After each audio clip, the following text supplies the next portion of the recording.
Welcome to the new podcast of biz by Ragi. आज हम लोग जिस मुद्दे को टच करने वाले हैं वो है वास्तुशास्त्र। और वास्तुशास्त्र का अपना एक इम्पोर्टेंस है आज की ज़िंदगी में। और आज से ही नहीं है, बहुत पहले से ही चला आ रहा है, लेकिन आज तारीख में इसकी इम्पोर्टेंस, इसकी अंडरस्टैंडिंग और इसके तरफ जागरूकता काफ़ी बढ़ गई है। तो इसमें थोड़ा हेल्प करने के लिए या फिर इस पे थोड़ी जानकारी प्रोवाइड करने के लिए आज हमारे साथ हैं डॉक्टर राजेंद्र वर्मा जी, जी, जो कि दिल्ली निवासी हैं और अपनी वास्तुशास्त्र की प्रैक्टिस दिल्ली में ही कर रहे हैं, दिल्ली एनसीआर में।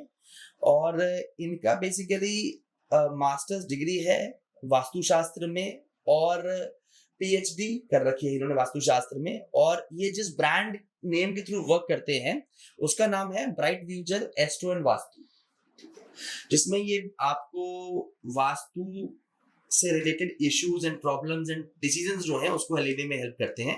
और आज हम कोशिश करेंगे कि सर आप हमारे साथ कुछ शेयर कर पाएं जिससे हमारी ऑडियंस को कुछ फायदा हो और हमें कुछ और फायदा हो। ठीक है, ठीक है।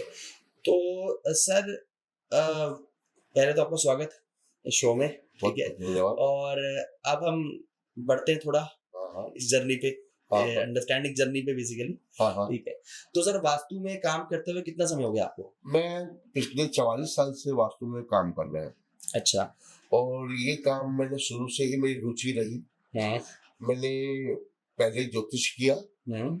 ज्योतिष करने के बाद में मैंने वास्तुशास्त्र किया और वास्तुशास्त्र में जब मैंने वास्तुशास्त्र किया था उस समय जो वेदों में जो ग्रंथों में मैंने पढ़ा वो बड़ा अचंभित पाठ था। तो मैं उस समय अपने एक निवास स्थान में रहा करता था, तो उस समय मेरी रुचि हुई कि मैं इस विषय को पढूं। ये कुछ परमात्मा की कृपा हुई, क्योंकि ये डेस्टिनी ऐसी नहीं है कि भाई आप आए और किसी इंडस्ट्री में घुस गए। ये परमात्मा की दी हुई विद्या है, परमात्मा की कृपा होती है जो जन्म से पहले ही कोई ना कोई डेस्टिनी में लिखा जाता है। हमारे ज्योतिष में भी ये लिखा गया है कि किस ग्रह से कौन सा वास्तु बनता है, कौन सा अच्छा ज्योतिष बनता है, कौन अच्छा वकील बनता है, कौन अच्छा सीए बनेगा, किसको मजिस्ट्रेट बनना है, किसको डॉक्टर बनना है। ठीक। तो जब बच्चों की जन्म पत्रिका देखी जाती है, बनाई जाती है, तो उसमें गणमूल देखे जाते हैं। और गणमूल होना ऐसा नहीं होता कोई श्राप होता है। गणमूल की अगर विधिवत तरीके से पूजा की जाए, 27 दिन में भी पूजा करके उसे विधि विधान से करा जाए तो बहुत अच्छे प्रभाव मिलते हैं। तो जिनकी पूजा नहीं होती उनको क्या होता है, एक अजीब सी परेशानी रहती है, कोई ना कोई काम अटक जाते हैं, अड़चने पैदा होती हैं, पढ़ाई में उसका मन नहीं लगता, कहीं ना कहीं कोई ना कोई दुर्घटना घटती है, समस्याएं पैदा होती है। कई बार तो ऐसा होता है कि महीने में जैसे ही 27वें दिन का चंद्रमा आएगा उस नक्षत्र में, तो उस नक्षत्र के प्रभाव जातक पे नजर आते हैं। माता पिता को कष्ट होता है, ननिहाल को कष्ट होता है। तो ज्योतिष में गणमूलों की पूजा जरूरी होती है। अब उसके बाद में हम वास्तु पे आते हैं। तो वास्तु का जो विषय है, वास्तु विषय ऐसा होता है कि आप सबसे पहले आप जमीन की ऊर्जा को देखो। उसकी ऊर्जा को जांचने के लिए हमारे कुछ मापदंड हैं, जिसे उसमें ऊर्जाओं के अंदर रजस तत्व होता है, तमस तत्व होता है। इस तरह की तत्वों का विवरण दिया गया है शास्त्रों में। फिर कहा गया कि शास्त्र के अनुसार जो भूमि है, कुछ भूमि होती है जिसमें आप इंडस्ट्री लगाते हैं, फैक्ट्री करते हैं, एक कमर्शियल पार्ट करते हैं, उसके लिए जो भूमि होती है उसका अपना एक तत्व होता है। और जो निवास करने योग्य होती है वो होती है भूमि अलग, जिसे कि हम ये देख के बताते हैं ये निवास करने योग्य है या ये इंडस्ट्री के लिए है। इस पार्ट में हम उसकी ऊर्जा को चेक करते हैं। हमारे पास एक पार्ट होते हैं जिसमें हम उसे वास्तु के अकॉर्डिंग यूज करते हैं। तो एक डोजिंग होता है, एक हमारा जो है स्कैनर होता है। इससे जमीन की ऊर्जा को देखा जाता है। जमीन में जो सिविल लाइन होती है या पाइप लाइन होते हैं या कोई गटर है या कुआं है, तो ऐसे बगैर उस ऊर्जा को चेक करे नहीं बना सकते। सर पहले तो वास्तु शास्त्र में, शास्त्र तो नॉलेज हो गया, वास्तु का मतलब क्या होता है? वास्तु का मतलब ये है कि जहाँ आप अपने घर में निवास करने योग्य स्थान,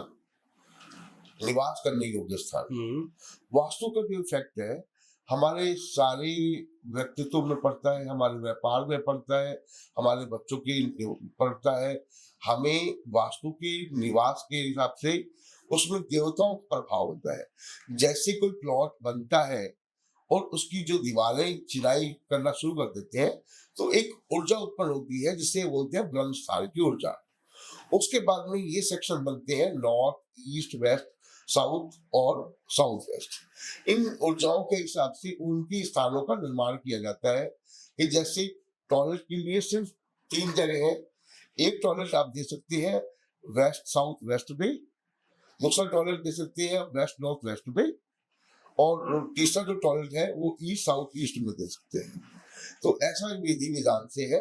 और रसोई के लिए जो जगह प्रॉपर होती है वो होती है साउथ ईस्ट की। साउथ ईस्ट, साउथ ईस्ट में अगर साउथ में है तो भी रसोई बहुत अच्छी है। और प्रवेश द्वार के लिए कहा गया कि नॉर्थ में N3 N4, ईस्ट में E3 E4, साउथ में प्लॉट है तो साउथ का S3 S4 में, और जो आपका नॉर्थ है उसमें N3 और N4 ये रखना चाहिए द्वार। तो वास्तु शास्त्र का इम्पोर्टेंस अभी इस दौरान बढ़ा है आपके हिसाब से? बहुत ज्यादा बढ़ा है, बहुत ज्यादा बढ़ा है। सन 1990 तक ये जो वास्तु का प्रभाव था वो खाली इंडस्ट्री वाले इस्तेमाल करते थे। आज के टाइम में वास्तु को जो है हर एक इंसान यूज कर रहा है, और वो अगर कोई किराए पे भी जगह ले रहा है तो वास्तु दिखा के ही ले रहा है। तो वास्तु में मतलब एनर्जीज होती हैं, क्या होता है मतलब? वास्तु में एनर्जी होती है, एनर्जीज होती है। तो वास्तु में कितनी तरह की एनर्जीज है? मतलब देखो ऐसा होता है कि मैं बताता हूँ, 2 तरह की एनर्जी होती है वास्तु में। एक होती है नेगेटिव एनर्जी, एक होती है पॉजिटिव एनर्जी।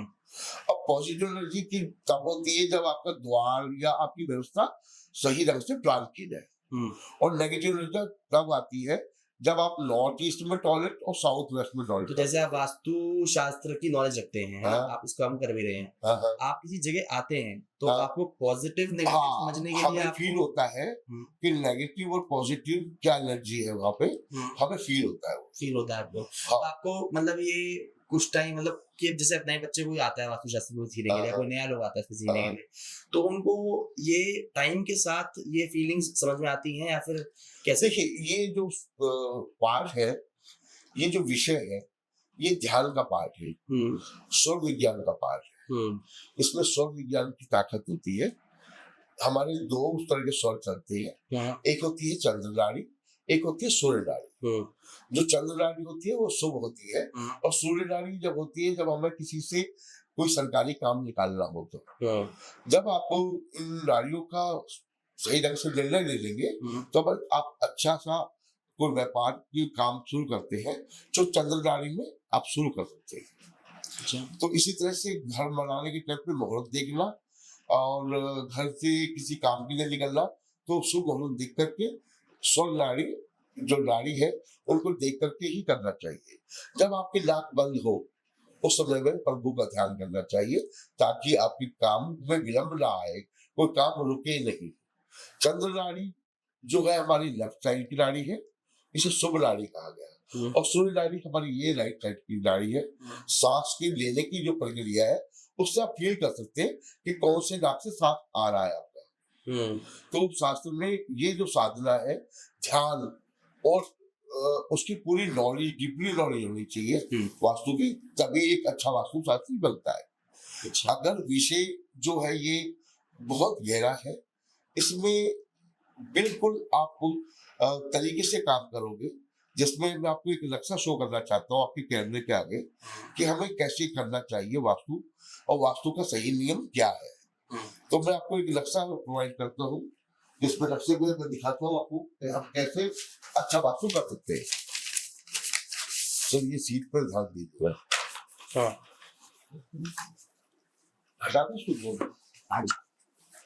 देखिए सबसे पहले हम प्लॉटिंग देखना चाहिए हमारे को। देख लो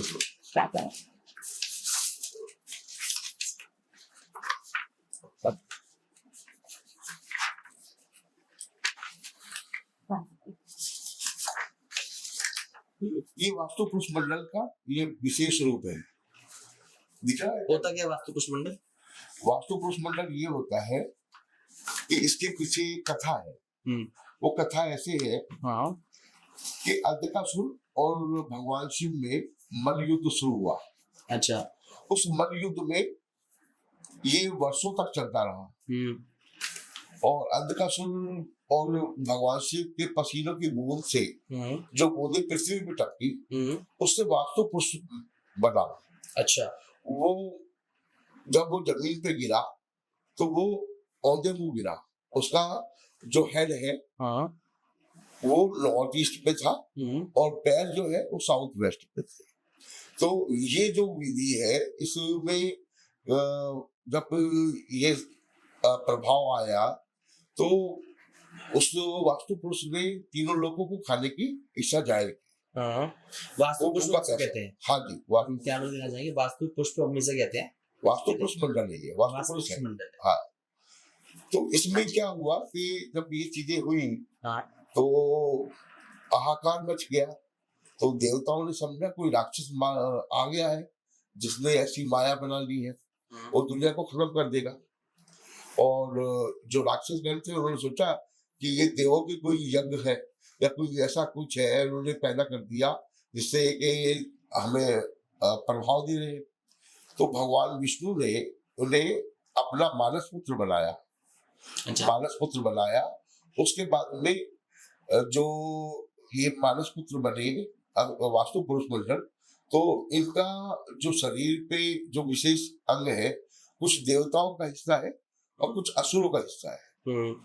जो असुर के प्रभाव बढ़ जाते हैं तो घर में वास्तु दोष पैदा हो जाता है और जो देवताओं की ऊर्जा है वो बैलेंस होनी चाहिए। तो जैसे वो पसीना गिरा तो वास्तु पुरुष मंडल, हाँ, वहाँ वास्तु पुरुष पैदा हुए। वास्तु पुरुष पैदा हुआ उत्पत्ति हुई तो उनसे हमने उत्पत्ति हुई तो वहां से हमने वास्तु पुरुष मंडल बनाया। तो हम इसके हिसाब से वास्तु की पोजीशनिंग देखते हैं। बिल्कुल, इसके हिसाब से हम वास्तु की पोजीशन देखते हैं कि आपका जो मंदिर है वो नॉर्थ ईस्ट में होना चाहिए और मालिक के बात है साउथ वेस्ट। एक बात बताइए, इस कथा से मुझे समझ में आता है बेसिकली कि जो वो हुआ उस वजह से वास्तु पुरुष का मतलब शुरुआत हुआ और उसके उससे हमने मंडल बनाया। तो हम ये कह सकते हैं कि वास्तु की शुरुआत ही यहीं से हुई। वास्तु की शुरुआत ही यहीं से हुई। वास्तु की शुरुआत यहीं से। हाँ, अब मैं इसके बारे में बताना चाहता हूँ। जब भगवान जो है उन्होंने इस तरह की पोजीशन बनी तो जो विष्णु जी है वो अवतार के रूप में इनको मानस पुत्र बनाया। तो उस पुत्र के हिसाब से उनका जो विशेष प्रभाव है वो उत्पत्ति पैदा हुई। अच्छा। तो उन्होंने ये कहा कि जो भी नींव पूजा में करेगा, नींव पूजा करेगा, उसमें भोग लगाएगा, आपका ध्यान करेगा, आपको नमन करेगा और आपको भोग सामग्री देगा, तभी उसकी वास्तु की सही ढंग से उत्पत्ति होगी। विष्णु जी ने वास्तु पुरुष को कहा ये जो ब्रह्मा जी ने कहा। ब्रह्मा जी ने कहा किसको? ये ब्रह्मा जी ने कहा हर देव और राक्षसों को कि इनको आश्वासन दिया कि आपका भोग इस पृथ्वी लोक पे। वास्तु पुरुष को आश्वासन दिया या फिर देव और राक्षसों को दिया? नहीं, देव और राक्षस तो अपनी जगह है। जब ये तीनों लोगों को खाने की सोच रहे थे तब इनको आश्वासन दिया कि तुम्हारी पूजा होगी। अच्छा। जो विधिवत तरीके से वास्तु का ध्यान करेगा वो शुभता पाएगा और जो आपका उल्लंघन करेगा उसको अवगति पैदा होगी। तो ये ब्रह्मा जी ने वास्तु पुरुष को मानस पुत्र बनाया और ये बोला कि आपका जो है जब भी पूजा भोग लगाएगा, जब भी कोई आपका नींव ध्यान करेगा और आपके ध्यान के हिसाब से आपके शरीर पे जो मकान का निर्माण इसके अंदर नींव डालते हैं तो ये भोग जाता है, उनका भोग जाता है उस टाइम। तो उस भोग को हम लोग मतलब अंदर कर दबा देते हैं या क्या होता है? वो हम जमीन के अंदर दबा देते हैं बेसिकली। तो ये दबाते किस दिशा में है, मतलब किस दिशा? नॉर्थ ईस्ट में होना चाहिए। नॉर्थ ईस्ट में। कारण नॉर्थ ईस्ट में दबाने का ईशान कोण में जो देवताओं का स्थान है वहां पे भोग दिया जाता है और ये जो अपनी अपनी पोजीशन चेंज करते हैं। हर 3-6 महीने बाद में ये पोजीशन चेंज होती है। तो अभी मतलब देवताओं के स्थान में दबाते हैं इसको हम, है ना? देवताओं के स्थान में दबाते हैं। ठीक है। तो लेकिन पोजीशन हर 3 महीने में चेंज होती है। हाँ जी, हर 3 महीने चेंज होता है। किस हिसाब से होता है? देखो ऐसा होता है कि जैसे नॉर्थ ईस्ट में सन है तो 3 महीने के बाद में उनका जो सन है वो ईस्ट साउथ ईस्ट में आ जाएगा, फिर साउथ वेस्ट में आ जाएगा, फिर नॉर्थ वेस्ट में आ जाएगा। हमें तो पता कैसे चलता है ये देखो, ये शास्त्रों में लिखा हुआ है। तुम शास्त्रों के इस साथ मासिक प्रभाव में जैसे ऋतु होती है हमारे, तो उन ऋतुओं के हिसाब से उनका भाग होता बट है। ये फिक्स होता है हर ऋतु में ही यहाँ हाँ, आएंगे मतलब हाँ, हर साल इस पोजीशन पे आएंगे, ये फिक्स है। फिक्स है।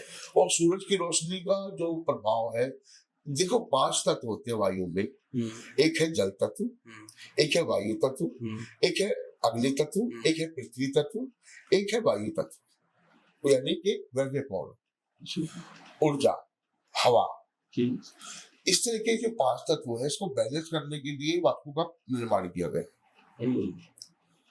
जल से बनी वनस्पति, पेड़ पौधे, वायु, पेड़ पौधों से जो आग जली उससे अग्नि उत्पन्न हुई, अग्नि से जो राख बनी उससे पृथ्वी बनी, पृथ्वी पे जब हवा का प्रभाव आया वो आंधी आई, बादल बने, बादल बनने के बाद फिर वर्षा हुई, फिर जल बन गया।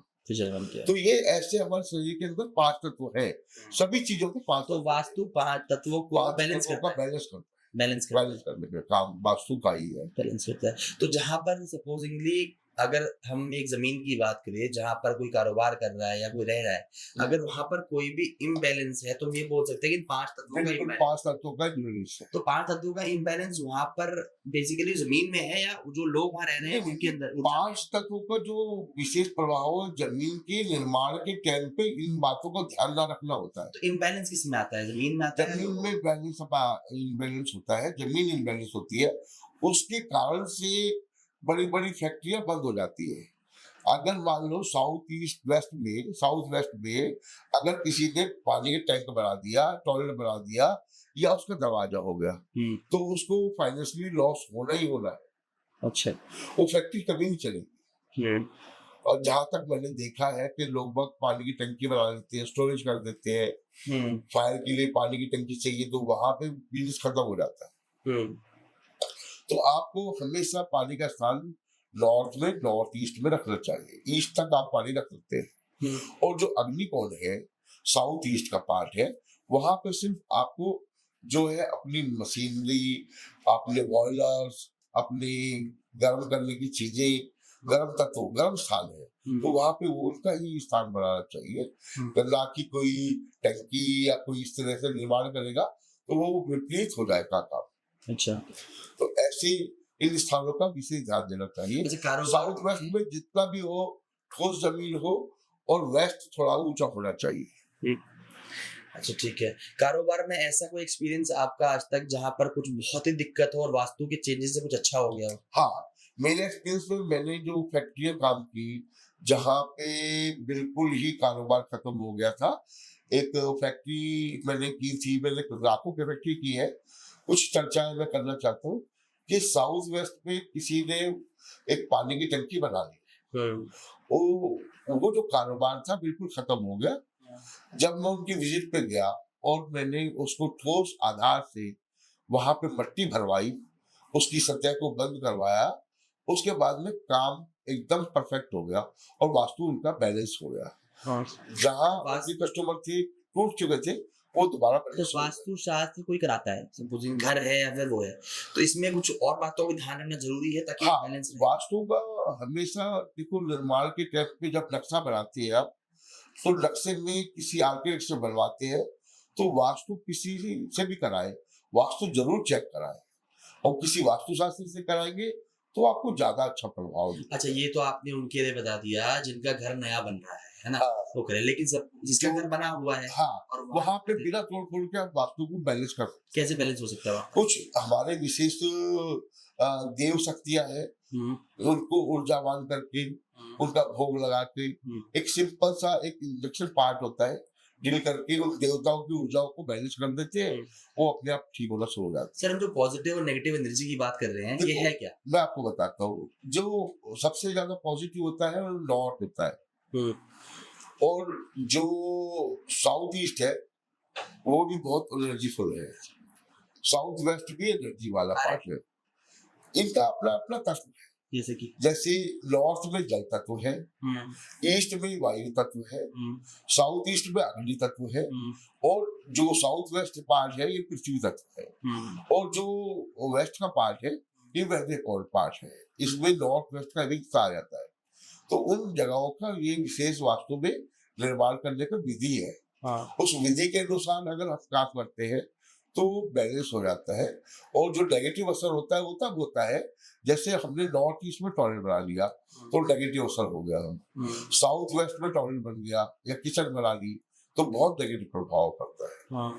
तो जहाँ जिस चीज की व्यवस्था की गई है, किस तरफ फेसिंग ऑफिस होना चाहिए? ऑफिस फेसिंग का हमेशा आप जब आप ऑफिस की फेसिंग ईस्ट बहुत बढ़िया है, नॉर्थ बहुत अच्छी है, और साउथ भी ऑफिस के लिए अच्छा है, बुरा नहीं है। हमारा पीठ ऑफिस की तरफ हो और हम सामने देखें तो नॉर्थ या ईस्ट आना चाहिए, नॉर्थ या ईस्ट आना चाहिए। हाँ। साउथ या वेस्ट आ सकता है, साउथ नहीं आ सकता। वेस्ट, नॉर्थ या ईस्ट? हाँ जी, ये नॉर्थ साउथ हो सकता है। देखिए नॉर्थ नहीं, साउथ ईस्ट या साउथ वेस्ट हो सकता है। देखिए ऐसा तो हो जाता है, लेकिन हम सीट की पोजीशन को चेंज करवाते हैं, उसपे ऑफिस में मालिक के बैठने का स्थान बनवाते हैं, ताकि उन्हें प्रॉपर स्टेबिलिटी मिले। अगर वो अपने ऑफिस में बैठे हैं और वो साउथ वेस्ट में है, और उनके कुछ अपने एक अपना पार्ट है जिसमें वो विशेष महत्वता रखते हैं, जैसे एक आर्टिस्ट है, वो मूर्तिकार है, उसे मूर्ति बनाने का काम है, एक आर्किटेक्ट है, उसे डिजाइन बनाने का काम है। अगर वो साउथ वेस्ट में बैठेगा तो वहां उसकी कला को निखार आएगा, उसकी ग्रोथ बढ़ेगी। सवाल है मेरा, ये धर्म में आएगा कि कर्म में आएगा वास्तु शास्त्र? देखो धर्म में तो ये लिखा गया कि धर्म का पार्ट है, लेकिन कर्म जो है वो तो इंसान को करना ही पड़ेगा। ये धर्म में आया, ये धर्म में आया। कर्म तब होगा जब आप उसके लिए आप अपनी भागदौड़ करेंगे, कर्म तो करना जरूरी है। हाँ। तो कर्म और धर्म को कितना कैसे ऐसा है, इसका बैलेंस ऐसे माना जा सकता है कि धर्म हमारे वेदों में लिखा है, हम धर्म पे चलेंगे तो हमारी जो जीविका है, जो साधन है, जो हम काम कर रहे हैं, जिसके लिए काम कर रहे हैं, उसमें ग्रोथ पक्की है। और अगर हम कर्म ही नहीं करेंगे, कर्महीन हो गए तो क्या होगा? कोई बरसात तो होने की नहीं। कर्म तो करना जरूरी पड़ेगा, कर्म तो मस्ट है। आप सुबह निकलते हो ऑफिस की, फिर रात को देर तक आप मीटिंग रखते हो, तो कर्म ही तो है आपका। किसी के कर्म बहुत अच्छे हैं, मतलब जो कहते हैं, और वास्तु खराब है तो उनको भी अनबैलेंस होगा। हाँ, उनका कर्म तभी परिणाम देगा, आप मेहनत कर रहे हो, मजदूरी कर रहे हो। अब देखो एक इंसान है और वो बेलदारी का काम कर रहा है, किसी के लिए मकान का निर्माण कर रहा है, उसको क्या मिलेगा? 700 रुपये दिहाड़ी, 800 रुपये दिहाड़ी। और जो मकान मालिक है वो एक धन को संचय करके अपने लिए कोई औद्योगिक जगह बना रहा है, उत्तम की जगह बना रहा है, तो उसके प्रभाव में उसके कर्म में फर्क पड़ गया। अच्छा, यहाँ पर अब मेहनत करने से कोई फायदा नहीं होता। अगर कोई भी इंसान हो, अगर उसे सही ढंग से वास्तु का निवास मिल जाए या कर्म स्थान मिल जाए तो वो अपनी जरूर बदल सकता है, अपनी जिंदगी बदल सकता है। हमारी जो ऑडियंस है उसमें से कुछ लोग हैं जिनके कर्म बहुत स्ट्रॉन्ग है, लेकिन उनके पास इतने रिसोर्सेज नहीं है कि वो वास्तु शास्त्र करा सके। देखो उनके लिए क्या बेसिक बात, मैं आपको एक बात कहना चाहता हूँ कि घर के निर्माण के लिए ये छोटी जमीन है या बड़ी जमीन है, आप हमेशा अपने घर के मुख्य स्थान पे ज्यादा ध्यान दें, क्योंकि घर का मुख्य स्थान ही आपकी क्या ध्यान रखें मुख्य स्थान पे? मुख्य स्थान पे ये ध्यान रखना है कि या तो वो उत्तरमुखी हो, या वो ईस्ट मुखी हो, या वेस्ट मुखी हो। साउथ मुखी है नहीं तो भी कोई बात नहीं, चल जाएगा, कोई दिक्कत नहीं आती। साउथ में बने हुए मैंने अरबपति देखे, साउथ के मकान में रहते हो अरबपति देखे, तो इनमें जो द्वारपाल होते हैं, इस द्वारपालों का विशेष ध्यान देना होता है। तो इस द्वारपालों का जो विवरण है वो मैं थोड़ा आपको बता देना चाहता हूँ। नॉर्थ में जो विशेष पार्ट है वो है हमारे यहाँ पे सोम देवता है, भल्लाद देवता है। ईस्ट में जो पार्ट है वहां पे हमारे सूर्य देव है, महेंद्र है, जयंत है, ये 3 देवताओं की श्रेणी है। उसके बाद में जो हमारा वेस्ट है वहां पे पुष्पदत्त है और वरुण देवता है। और दक्षिण पे जो द्वार है वहां पे सुग्रीव जी है। और पितृ स्थान का जो स्थान है वो साउथ वेस्ट में आता है। तो इस तरह से हमें ध्यान देना चाहिए कि द्वार का हमें विशेष ध्यान देना चाहिए। एक चीज और ये थोड़ा एक डाउट ही है, जो घर बनाते हैं लोग आजकल उसमें हमें पितृ स्थान देना चाहिए या फिर हाँ, पितृ स्थान का जो हमें द्वार नहीं लेना चाहिए। पितृ स्थान का द्वार नहीं लेना चाहिए। पितृ का स्थान का ये होता है कि जहाँ आपको आगे आपकी संतान के संस्कार होने। पितरों का विशेष वास्तु में उल्लंघन है कि कहते हैं कि पितरों का स्थान आपका पवित्र होना चाहिए। तो पितृ स्थान में अगर आपने टॉयलेट बना दिया तो उसका कोई इलाज नहीं। तो पितरों को स्थापित क्या करना चाहिए घर में? देखिए ऐसा होता है कि वास्तु के हिसाब से तो पितृ का स्थान बनाना चाहिए। इच्छा है किसी की तो आप बना सकते हैं।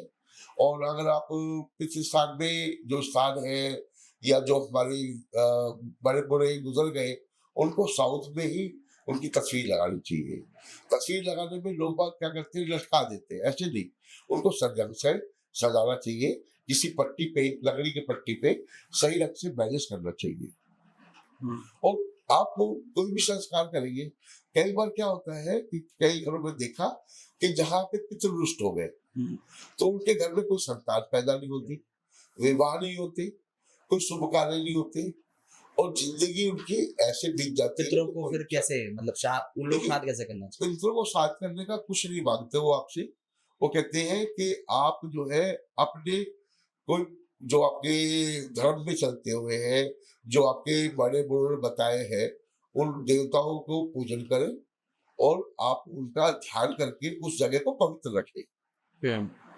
पवित्र रखना ही, स्वच्छ रखना ही काम है वास्तु का। वास्तु कोई भोग नहीं मांगता।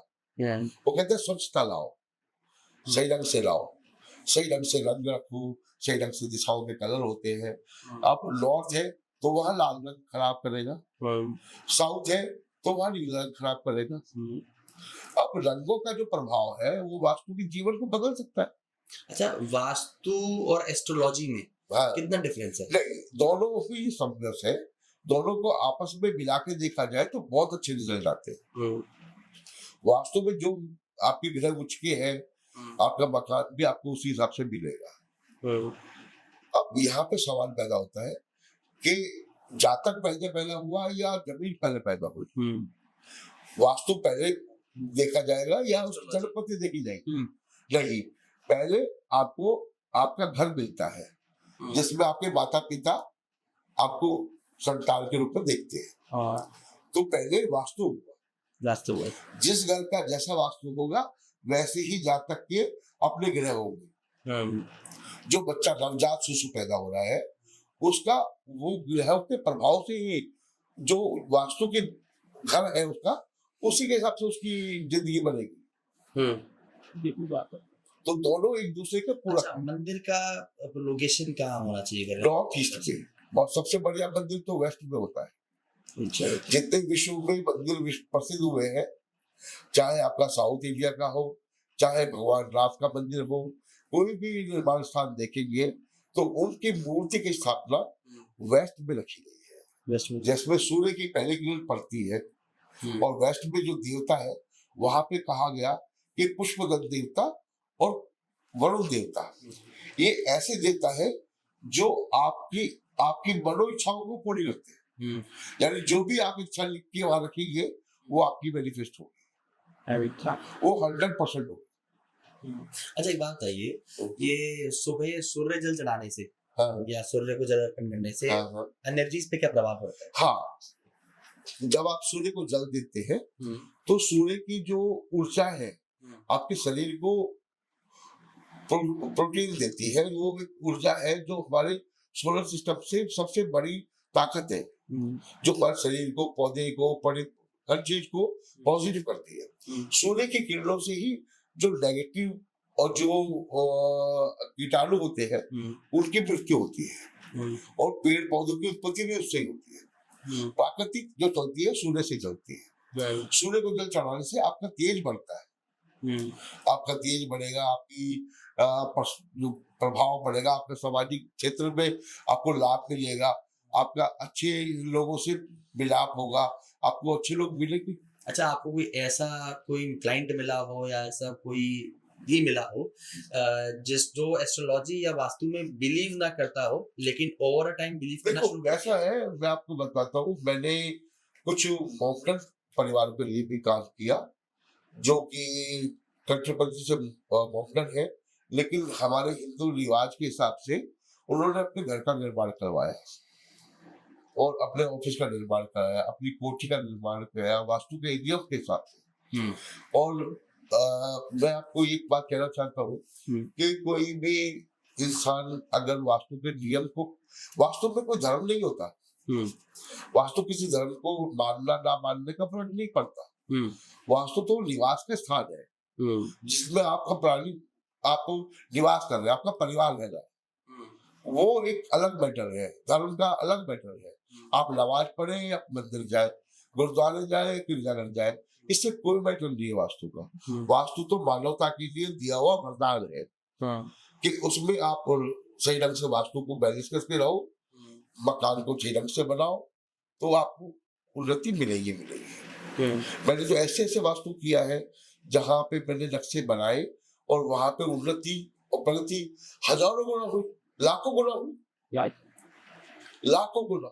अब मेरे केस में मैंने 44 साल से काम किया और एक छोटी उम्र से काम शुरू किया, तो मैंने जो अपने क्लाइंटों को सेवा दी, उन सेवाओं में उनको जो जैसे जैसे उन्होंने अ, उसको प्लान को किया, वास्तु के नियमों का पालन किया, तो उनकी ग्रोथ बहुत हुई। हम्म, आज भी मुझे फीडबैक मिलते हैं हम्म, जो मैंने पुराने काम किए हुए हैं, हम्म, और वो रेफरेंस टू रेफरेंस बहुत बड़ा काम होता है। अच्छा। तो सर एक ये वास्तु अगर हम देखें तो आपने ये बताया कि ये तत्वों का है एक तरीके से पंचतत्वों का आपको निर्माण का और दुकानों को तो पालना हमको उनको बैलेंस करना होता है तभी होता है। तभी होता है। अब क्या ये आपकी सिटिंग पोजीशन या फिर आपकी डायरेक्शन ये भी एप्लीकेबल है? सब कुछ इम्पोर्टेंट है। अगर हमने तत्वों पे ध्यान दिया, हमने ये सिटिंग पोजीशंस पे ध्यान नहीं दिया हुआ, तो उससे फर्क पड़ेगा? बहुत फर्क पड़ेगा।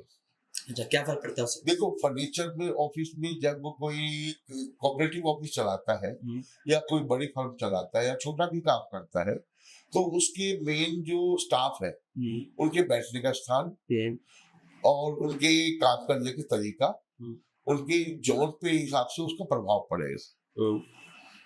अब अकाउंटेंट, कोई भी अकाउंट का काम कर रहा है, उनके लिए सबसे बढ़िया जगह होती है कि अकाउंट्स वो ईस्ट में बैठ के करे, फेसिंग ईस्ट हो, नॉर्थ ईस्ट में करे तो लक्ष्मी का स्थान है, वहां पे उनका अच्छा लेखन होगा।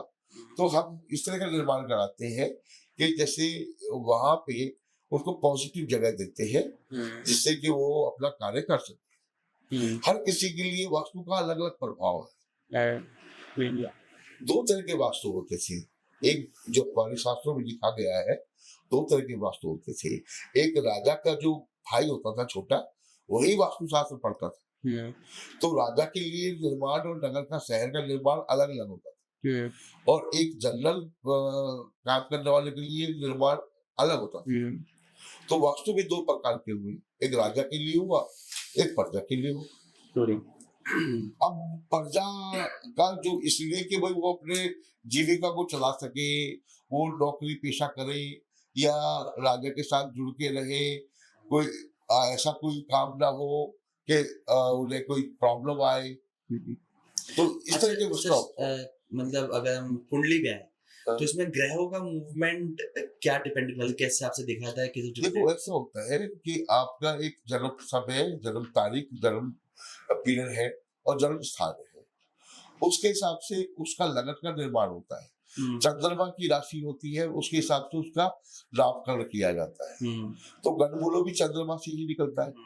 अब ग्रह का कोई उच्च का है, कोई नीच का है, तो जो नीच के ग्रह है उनको अगर थोड़े से उपाय या उपचार या दान पुण्य करने से उसको ठीक किया जा सकता है।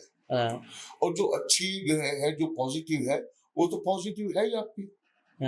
तो दान और आपका यज्ञ हवन और कोई आप पूजा पाठ करते हैं, जाप करते हैं, उसका विशेष प्रभाव आपके ग्रहों पे पड़ता है। तो मतलब कुछ ठीक है। किसी पे नेगेटिव एनर्जीज है या उसे नेगेटिव एनर्जीज फील होती हैं, हाँ, तो तो उसका मतलब उपाय वास्तु में या एस्ट्रोलॉजी में क्या है? दोनों ही चीजों पे इसका इलाज जो है वास्तु से ज्यादा बढ़िया होगा। कैसे? अगर किसी चीज का किसी पे प्रभाव है और तो उसके घर पे ये चेक करना होता है कि कहीं पीवाई एनर्जी, कुछ नेगेटिव एनर्जी होती है जो वो हेल्प करती है। जैसे साउथ वेस्ट का जो गेट होता है उसमें अगर कोई निर्माण क्षेत्र में कमी रह जाती है या वास्तु को नियम नहीं करते तो वहाँ प्रभाव पड़ते हैं, तो नेगेटिव एनर्जी पैदा हो जाती है। खास करके बेसमेंट में भी होती है, कोई प्रॉपर्टी है वहां भी हो जाती है। नेगेटिव एनर्जीज मतलब बेसमेंट में कुछ नेगेटिव एनर्जी होती है कि पॉजिटिविटी रखा गया, तो हम ये कहते हैं कि जहाँ पे सूर्य की रोशनी कम पहुंचती है तो बेसमेंट को हम निर्माण के लिए अब कहते हैं कि ये ठीक नहीं है।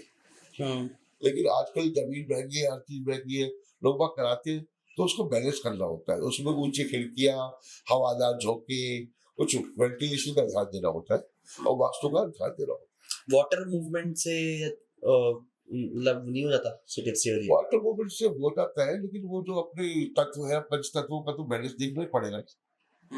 और जमीन का कुछ हिस्सा नियम होते हैं, हर जगह के रूल होते हैं कि आपका अगर बेसमेंट बनाना भी है तो आप 75% ओपन करो और हमेशा उसी या तो नॉर्थ की तरफ से ओपन करो या ईस्ट की तरफ से ओपन करो।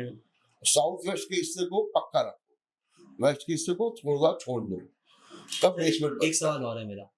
आजकल मतलब मैंने तो नया सुना है लेकिन बहुत पहले चला रहा है, लाल किताब के हिसाब से एस्ट्रोलॉजी होती है। हाँ, लाल के किताब, देखो जी, लाल किताब एक बहुत महत्वपूर्ण ग्रंथ है और लाल किताब मैं भी करता हूँ। लाल किताब में कुछ ऐसे अचूक उपाय है कि जिससे बड़े से बड़े प्रॉब्लम मिनट में सोल्व हो जाती है। लाल किताब है क्या मतलब? लाल किताब एक शास्त्र है, ज्योतिष का ही पुराण है। उसमें क्या कहा गया कि शास्त्र में कि लाल किताब की जो उपाय है उनमें ग्रहों के जो राशि होती है वो राशि का कोई महत्व नहीं होता, सिर्फ ग्रह का और घर के प्रभाव होता है।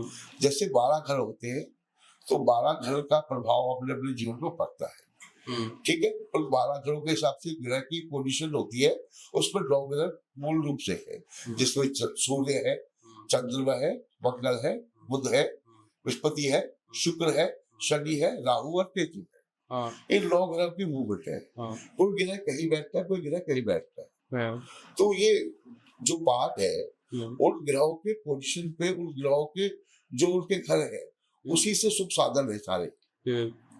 तो जैसे छठा घर है वो कर्जे का भी है, रोग का भी है, नौकरी का भी है। 7वां घर है वो विवाह का है, शादी का है। 10वां घर है वो कर्म स्थान का है। अगर कोई पापी ग्रह बैठता है तो पाप कर्म हो जाते हैं। और कई बार ऐसा भी हो जाता है कि भाई ग्रहों के प्रभाव को अगर ठीक करके वो लाइफ से उपचार किया जाए तो वो ठीक हो जाती है चीजें। तो शास्त्र के अनुसार ये क्या एक पीरियड होता है, महादशा, अंतरदशा, प्रत्यंतर दशा, शुभ शुभ दशा।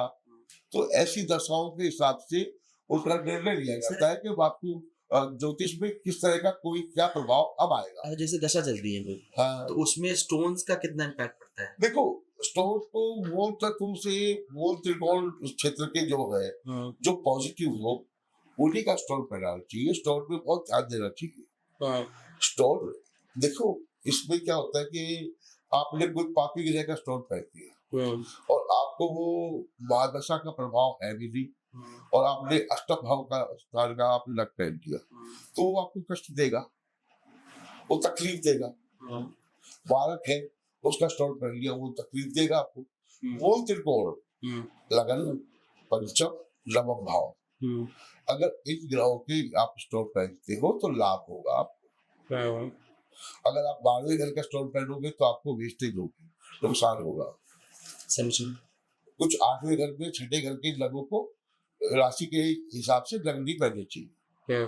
अच्छा, जो जैसे नए बच्चे पैदा होते हैं तो मतलब बच्चे पैदा हुए तो उसमें क्या मतलब जो बच्चे पैदा होते हैं तो उसमें क्या ध्यान रखना चाहिए with respect to astrology based को? देखो, इसमें ध्यान रखने वाली बात तो ये है, आजकल तो मॉडर्न जमाना है के नक्षत्रों के हिसाब से जन्म का समय तय किया जाता है। वो कहते हैं जी डॉक्टर को डिलीवरी के लिए भी टाइम देते हैं। तो हमारी किताब में ये इंस्ट्रक्शन लिखा गया है कि जब ग्रहों के शुभ प्रभाव है, तो जब सूर्य और जो शुक्र है, शुक्र मेन पावर है, हमारे करोड़पति बनाता है।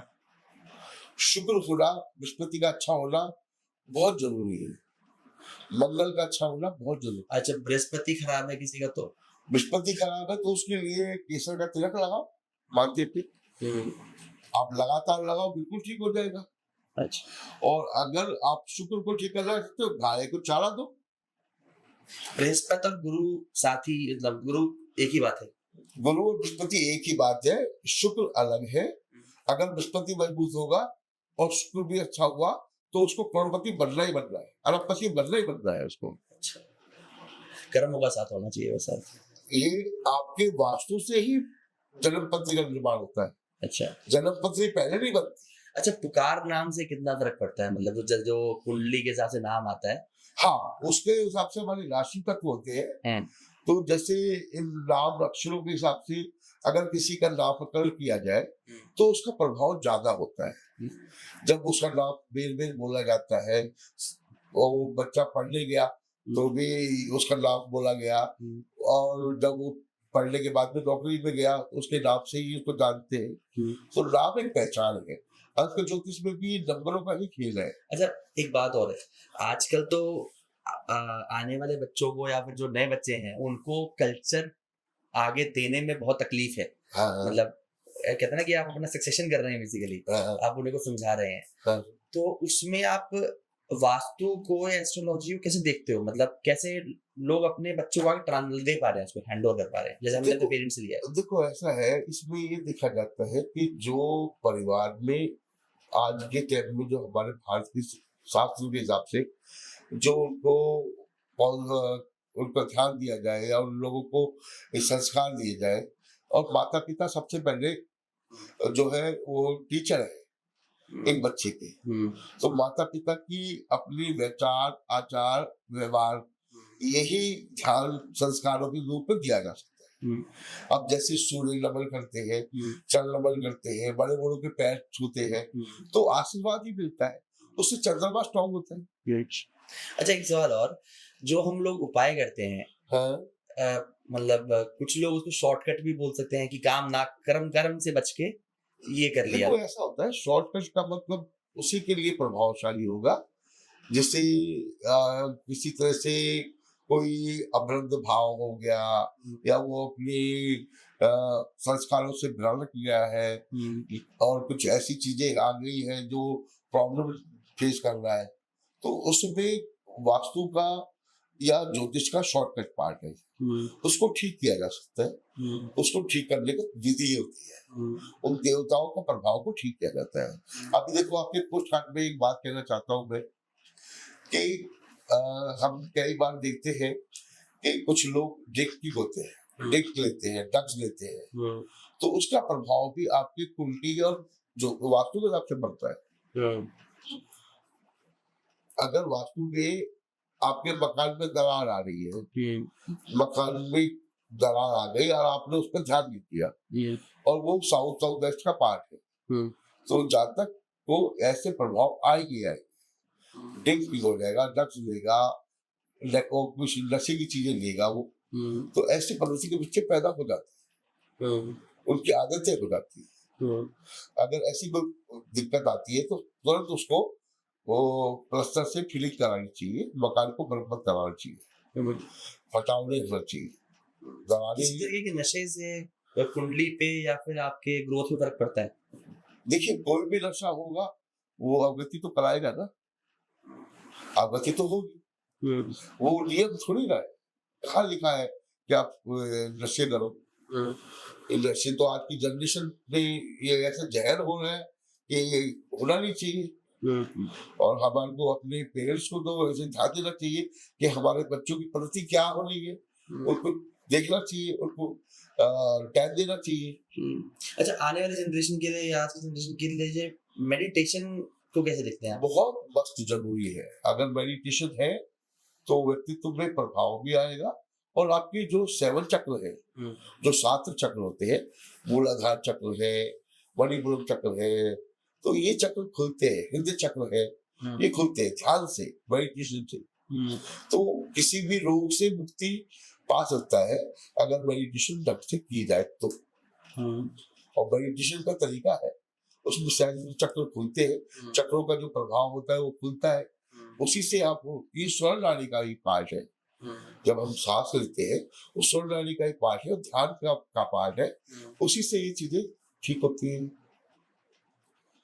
और मेडिटेशन तो लाइफ में योगा और मेडिटेशन का तो बहुत रोल है, बहुत सी बीमारी से बचा जा सकता है अगर हम मेडिटेशन करते हैं तो, योगा करते हैं तो, सही आहार विचार करें तो सब कुछ ठीक हो सकता है।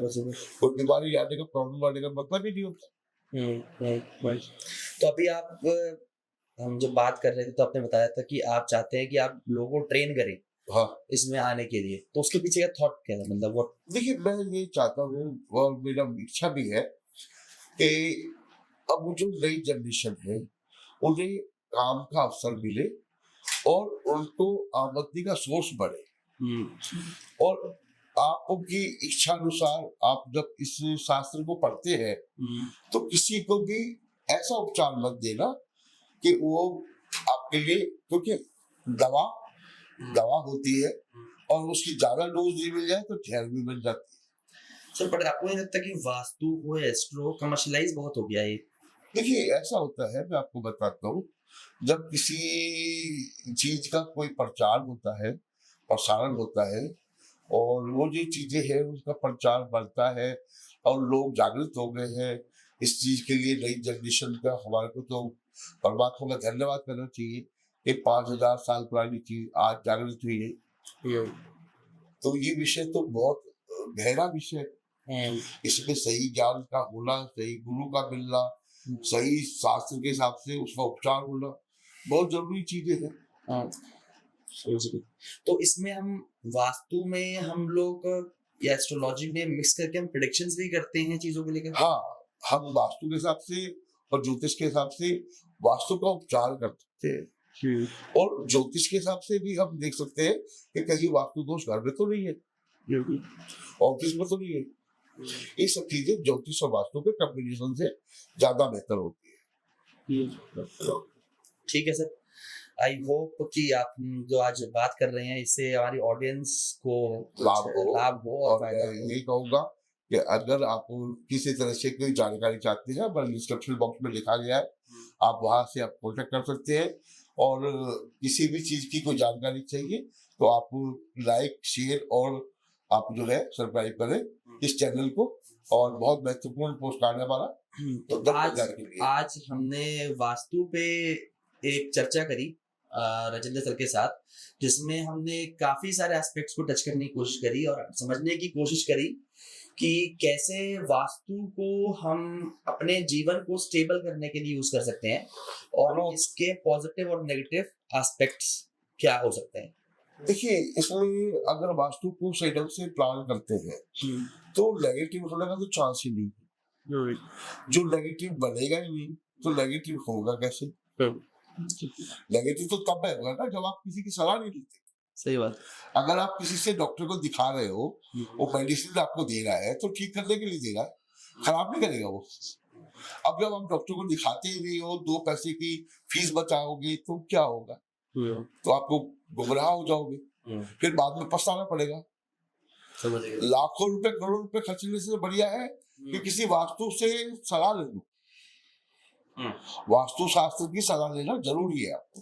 तो वी होप कि आज का ये हमारा मैसेज हमारे ऑडियंस तक कन्वे हो, और जो हम एक अवेयरनेस क्रिएट करना चाह रहे थे फॉर वास्तु वो हुआ हो, और ऑडियंस इसकी इम्पोर्टेंस को समझे कि ये पर्सनल एंड प्रोफेशनल लाइफ की ग्रोथ में और एक बैलेंस क्रिएट करने के लिए क्या रोल है वास्तु का एंड एस्ट्रोलॉजी का। एंड इसी पॉजिटिव आउटलुक के साथ आज के इस एपिसोड को करते हैं अंत और मिलते हैं नए एक एपिसोड। धन्यवाद।